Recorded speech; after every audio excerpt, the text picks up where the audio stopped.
Hi everyone, welcome to today's video.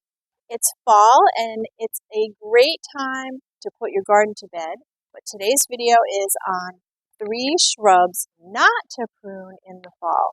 So normally I'm bringing you videos on tasks that we're doing in the garden, but I thought it would be interesting and maybe helpful for all of you at home to know about 3 shrubs that we do not prune in the fall. So I've been gardening for a long time and I like to give you techniques, tips, and tricks that work for me, and this is what I've done with these 3 shrubs. So I want to walk you through them and tell you why we don't prune these in the fall. And so it's a little bit different for each one. I'm in my daughter Hannah's garden. You may have seen this in other videos, but all 3 shrubs are in Hannah's garden here today. So number 1 shrub that we don't prune in the fall is roses. So I'm here in front of a knockout rose. You may have seen this in our springtime video on how to care for knockout roses.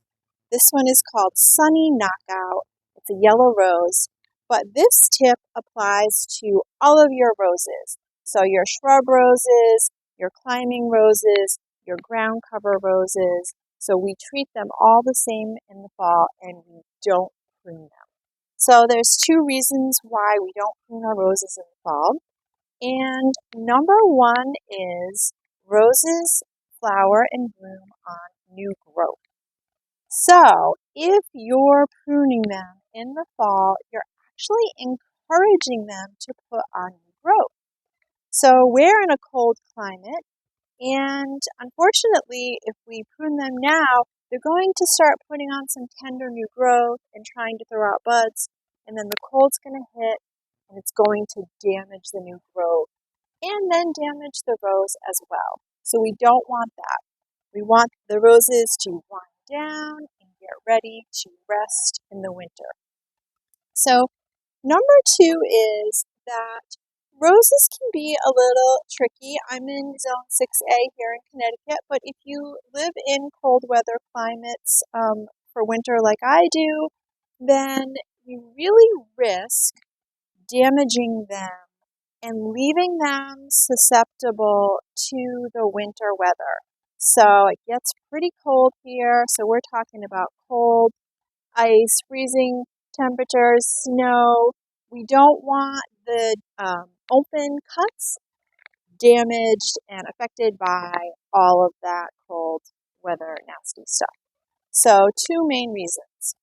So I do want to talk about the rare time that I will prune each of these when I'm done talking about the big why not to prune them. So after each one, and like I said, we treat them all a little bit differently, I'm going to tell you the seldom times that I would prune these. And for this rose here, the only reason why I would prune this right now is if it has any dead wood on it or damaged or diseased. So damaged or diseased, so if you see anything on there in particular, you want to prune it off. You want to do your nice 45-degree angle with your bypass pruners, and that's why I have mine on standby here just in case. So these are my bypass pruners. You want to do the 45-degree angle so the water doesn't sit on the cut. It'll just drain right off. You want to make sure you have some sterilized clean pruners. So this rose here is looking pretty healthy, and I don't really see a lot of bad things going on with it. So I'm going to let it finish its rebloom. These are great rebloomers, and that's it. I'm just going to leave it alone. So what's better than that when I'm telling you all to not do something in your garden? So let me bring you to the next shrub. So I'm standing by the second shrub on our list of the shrubs that we don't prune in the fall, and it is the buddleia or butterfly bush. So I love my butterfly bush, and this now has really just gone by. I can see a little bit of a pretty light bloom here at the top. But there's just one main reason why we don't prune the butterfly bush in the fall, and that's because This shrub here also blooms on new wood. If you cut it now, the canes are very hollow, the stems are hollow, and when you cut it in the fall, what you're doing is you're leaving it open and susceptible to damage. Now, what I will say about butterfly bush is I also consider them a tender perennial.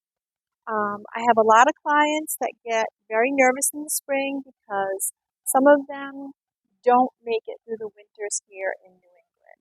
So they can be a little bit tender. So especially when you have tender shrubs, you don't want to prune them in the fall or winter. So we've got hard weather possibly coming. Who knows? It's New England. And we just don't want to risk leaving the stems open so that the water can get into them. Because then the water is going to sit in there. It's going to freeze, thaw, whatnot. And it's just too risky. So I will refrain from pruning my butterfly bush in the fall just as some added protection that they will survive. It's still not 100% with these, but you have a much better chance of preserving your butterfly bush. So before I move on to the next shrub, I just want to show you, I talked about the open stems. And so I want to reach down here, and I just want to show you, I don't even know that I have to trim it, because I think you can see the hollow stems here. And this is last year's wood. This is dead wood. So maybe I can give you a close-up here.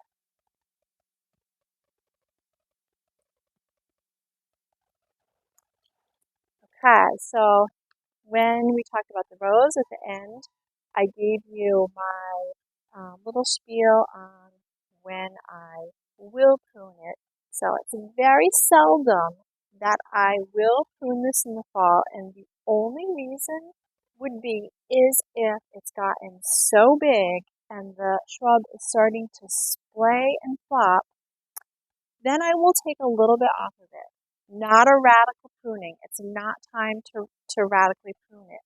But I will take a little bit off because when the weight of the snow sits on the branches, then they're definitely going to break, or I guess not definitely, but the chances are stronger that they're going to snap, and then you're not going to be able to control where it breaks. It may just break right down at the base. And like I said, I don't want to leave any risky business here or any of the stems susceptible to that harsh winter damage. Okay, I am behind the third shrub on today's list of shrubs that we don't prune in the fall, and that is the azalea. So this shrub here, like I said, this is my daughter Hannah's garden. We inherited this little azalea when she bought the house. Beautiful spring red flowers. We've been kind of tenderly rehabbing it since she purchased the house here, and it's coming along pretty well. It's actually also been relocated the first year that she was here, so I think it's doing well. But as you know, azaleas, beautiful flower in the spring. They come in all different colors and some different heights. This here is a dwarf variety. But the reason for not pruning it in the fall is a little bit different than our other two shrubs. And that is that it flowers on old wood. So it's going to flower in the spring, but right now it's forming its buds for the spring. So it is a little bit different than the other shrubs because if we pruned it now, we wouldn't be damaging it, but we would be losing flowers in the spring. And that's really why we have our azaleas and love them so much, is these beautiful spring blooms. So I can see on some of the branches a little bit of some buds forming, just so you can see, really tiny. And depending on the variety that you have, the buds will be a little more prominent. But as promised, I also did want to tell you the seldom reasons that I would prune this shrub. And really, it's if I saw anything alarming, so any disease or damage. So I wouldn't want to leave a broken branch, for example, open to the weather, the winter weather, because if it's broken, it's not a nice clean cut. So it may be more susceptible to winter damage because the water can sit on it and it can get into the stem and it can rot. So what you want to do is just cut below the broken spot on your 45-degree angle so that the water will flow away. So a nice sharp cut, again with your bypass pruners. So that will resolve that issue. But the other reason is I kind of do a check, and it's really part of what we do when we're putting our gardens to bed, and make sure that there isn't anything that is going to be too leggy and possibly break in the winter with the heavy snow, just like we talked about with the butterfly bush. So I do see I am eye-spying one branch here that may break from winter weather or snow. And just like I said with the butterfly bush, the problem with that is if it breaks, we're not controlling where it breaks, and we're not going to have a nice clean cut. So if I forfeit that now, then I can control where I'm cutting it or pruning it. I can give it a nice clean cut on an angle. So the only downside is that branch will be gone. I won't have those flowers in spring, but it's okay because I'm preserving the whole shrub. So I'm just going to do that quick today just so you can see me do it here. And then that's going to be the end of our video today.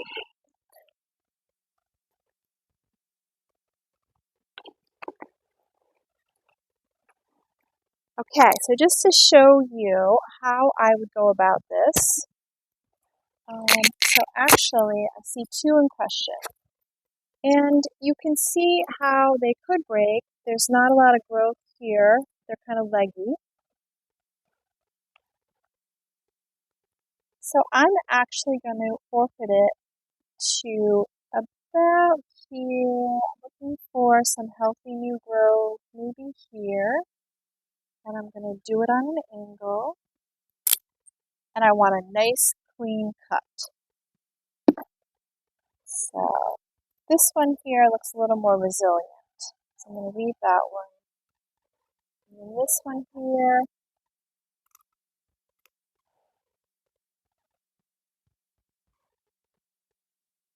And so remember, you want your 45-degree angle, you want the water draining away. If we cut it flat, then the water would be sitting on it for the winter.